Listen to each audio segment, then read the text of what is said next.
دوسرا کرنتھیوں اس کا 12واں باب۔ مجھے فخر کرنا ضرور ہوا اگرچہ مفید نہیں، بس جو رویا اور مکاشفے خداوند کی طرف سے عنایت ہوئے ان کا ذکر میں کرتا ہوں۔ میں مسیح میں ایک شخص کو جانتا ہوں، 14 برس ہوئے کہ وہ یکایک تیسرے آسمان پر اٹھا لیا گیا۔ نہ مجھے یہ معلوم کہ بدن سمیت، نہ یہ معلوم کہ بغیر بدن کے، یہ خدا کو معلوم ہے۔ اور میں یہ بھی جانتا ہوں کہ اس شخص نے بدن سمیت یا بغیر بدن کے، یہ مجھے معلوم نہیں، خدا کو معلوم ہے، یکایک فردوس میں پہنچ کر ایسی باتیں سنی جو کہنے کی نہیں اور جن کا کہنا آدمی کو روا نہیں۔ میں ایسے شخص پر تو فخر کروں گا، لیکن اپنے آپ پر سوا اپنی کمزوری کے فخر نہ کروں گا، اور اگر فخر کرنا چاہوں تو بھی بے وقوف نہ ٹھہروں گا، اس لیے کہ سچ بولوں گا مگر تو بھی باز رہتا ہوں، تاکہ کوئی مجھے اس سے زیادہ نہ سمجھے جیسا مجھے دیکھتا ہے یا مجھ سے سنتا ہے۔ اور مکاشفوں کی زیادتی کے باعث میرے پھول جانے کے اندیشہ سے میرے جسم میں کانٹا چبویا گیا، یعنی شیطان کا قاصد، تاکہ میرے مکے مارے اور میں پھول نہ جاؤں۔ اس کے بارے میں نے 3 بار خداوند سے التماس کیا کہ یہ مجھ سے دور ہو جائے، مگر اس نے مجھ سے کہا کہ میرا فضل تیرے لیے کافی ہے، کیونکہ میری قدرت کمزوری میں پوری ہوتی ہے۔ بس میں بڑی خوشی سے اپنی کمزوری پر فخر کروں گا، تاکہ مسیح کی قدرت مجھ پر چھائی رہے۔ اس لیے میں مسیح کی خاطر کمزوری میں، بے عزتی میں، احتیاج میں، ستائے جانے میں، تنگی میں خوش ہوں، کیونکہ جب میں کمزور ہوتا ہوں اسی وقت زوراور ہوتا ہوں۔ میں بے وقوف تو بنا، مگر تم ہی نے مجھے مجبور کیا، کیونکہ تم کو میری تعریف کرنا چاہیے تھی، اس لیے کہ میں ان افضل رسولوں سے کسی بات میں کم نہیں، اگرچہ کچھ نہیں ہوں۔ رسول ہونے کی علامتیں کمال صبر کے ساتھ نشانوں اور عجیب کاموں اور معجزوں کے وسیلہ سے تمہارے درمیان ظاہر ہوئیں۔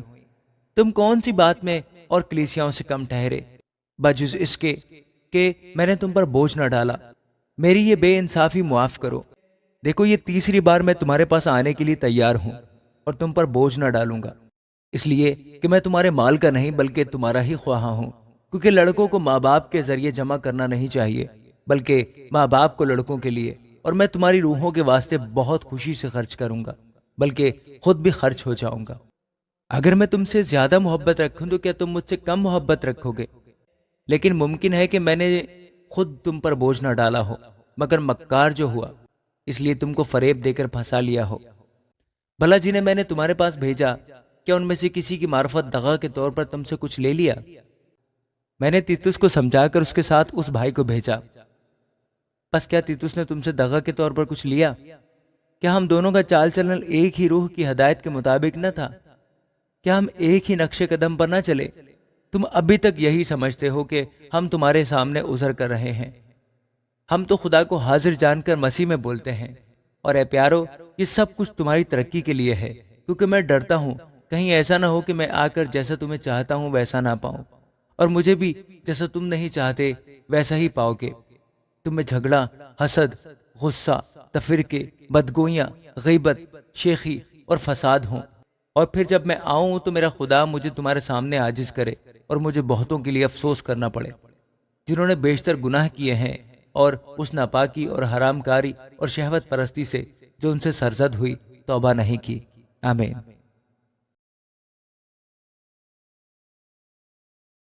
دوسرا کرنتھیوں اس کا 13واں باب۔ یہ تیسری بار میں تمہارے پاس آتا ہوں، 2 یا 3 گواہوں کی زبان سے ہر ایک بات ثابت ہو جائے گی۔ جیسے میں نے جب دوسری دفعہ حاضر تھا تو پہلے سے کہہ دیا تھا، ویسے ہی اب غیر حاضری میں بھی ان لوگوں سے جنہوں نے بیشتر گناہ کیے ہیں اور سب لوگوں سے پہلے سے کہہ دیتا ہوں کہ اگر پھر آؤں گا تو درگزر نہ کروں گا، کیونکہ تم اس کی دلیل چاہتے ہو کہ مسیح مجھ میں بولتا ہے، اور وہ تمہارے واسطے کمزور نہیں بلکہ تم میں زور آور ہے۔ ہاں، وہ کمزوری کے سبب سے مصلوب کیا گیا، لیکن خدا کی قدرت کے سبب سے زندہ ہے، اور ہم بھی اس میں کمزور تو ہیں، مگر اس کے ساتھ خدا کی اس قدرت کے سبب سے زندہ ہوں گے جو تمہارے واسطے ہے۔ تم اپنے آپ کو آزماؤ کہ ایمان پر ہو یا نہیں، اپنے آپ کو جانچو۔ کیا تم اپنی بابت یہ نہیں جانتے کہ یسوع مسیح تم میں ہے، ورنہ تم نامقبول ہو؟ لیکن میں امید کرتا ہوں کہ تم معلوم کر لو گے کہ ہم تو نامقبول ہیں، اور ہم خدا سے دعا کرتے ہیں کہ تم کچھ بدی نہ کرو، نہ اس واسطے کہ ہم مقبول معلوم ہو، بلکہ اس واسطے کہ تم نیکی کرو چاہے ہم نامقبول ہی ٹھہریں، کیونکہ ہم حق کے برخلاف کچھ نہیں کر سکتے مگر صرف حق کے لیے کر سکتے ہیں۔ جب ہم کمزور ہیں اور تم زوراور ہو تو ہم خوش ہیں اور یہ دعا بھی کرتے ہیں کہ تم کامل بنو۔ اس لیے میں غیر حاضری میں یہ باتیں لکھتا ہوں تاکہ حاضر ہو کر مجھے اس اختیار کے موافق سختی نہ کرنا پڑے جو خداوند نے مجھے بنانے کے لیے دیا ہے، نہ کہ بگاڑنے کے لیے۔ غرض ہے بھائیو، خوش رہو، کامل رہو، خاطر جمع رکھو، یک دل رہو، میل ملاپ رکھو، تو خدا محبت اور میل ملاپ کا چشمہ تمہارے ساتھ ہوگا۔ آپس میں پاک بوسہ لے کر سلام کرو، سب مقدس لوگ تم کو سلام کہتے ہیں۔ خداوند یسوع مسیح کا فضل اور خدا کی محبت اور روح القدس کی شراکت تم سب کے ساتھ ہوتی رہے، آمین۔